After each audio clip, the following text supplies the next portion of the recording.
अमित शाह ने बयान दिया, एक बार नहीं अनेक बार, कि अब बीजेपी की सरकार 40-50 साल चलेगी। कि इसको कैसे मालूम कि 40-50 साल के लिए सरकार चलेगी? सच्चाई पूरे देश के सामने आ गई है। वो ये बात इसलिए कह सकते हैं कि वो वोट चोरी करते हैं। लोकसभा में विपक्ष के नेता राहुल गांधी ने हाल ही में भारतीय जनता पार्टी और प्रधानमंत्री नरेंद्र मोदी पर कड़ा प्रहार करते हुए दावा किया कि भविष्य में केवल कांग्रेस ही भाजपा को सत्ता से बाहर करने में सक्षम है।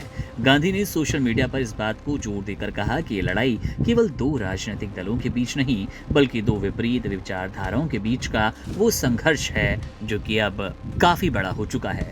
उनके अनुसार एक तरफ राष्ट्रीय स्वयंसेवक संघ की नफरत और विभाजन की विचारधारा, तो दूसरी तरफ है कांग्रेस की प्रेम और एकता की सोच। उन्होंने विश्वास जताया कि कोई भी अन्य क्षेत्रीय राष्ट्रीय दल इस वैचारिक लड़ाई में भाजपा का मुकाबला नहीं कर पाएगा और आखिरकार कांग्रेस ही उन्हें पराजित करेगी। कुछ साल पहले अमित शाह ने बयान दिया, एक बार नहीं अनेक बार, कि अब बीजेपी की सरकार 40-50 साल चलेगी। हाँ, और मैं सोच रहा था कि यह व्यक्ति कैसे कह सकता है, इसको कैसे मालूम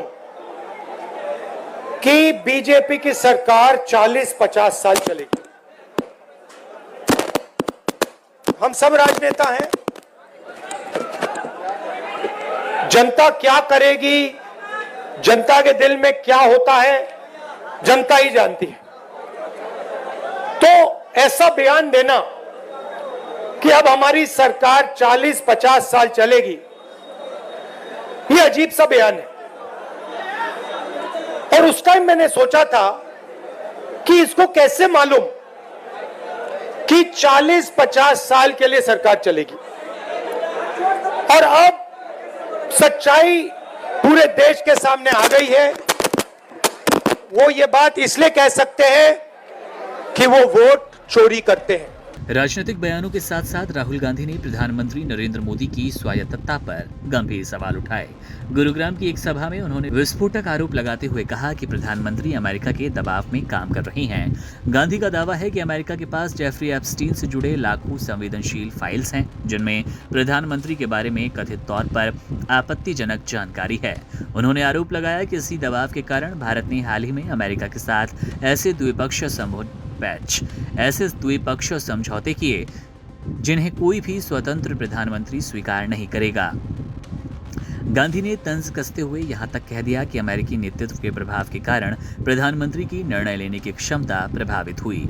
उन्होंने तर्क दिया कि ट्रंप जैसे नेता सार्वजनिक रूप से इस प्रभाव की बात करते हैं।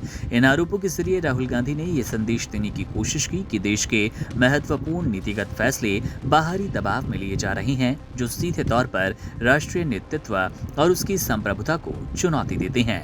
उनका ये रुख आगामी चुनावों से पहले वैचारिक और व्यक्तिगत प्रहारों की तीव्रता को दर्शाता है।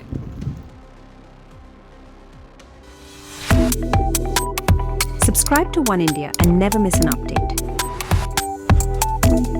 Download the One India app now.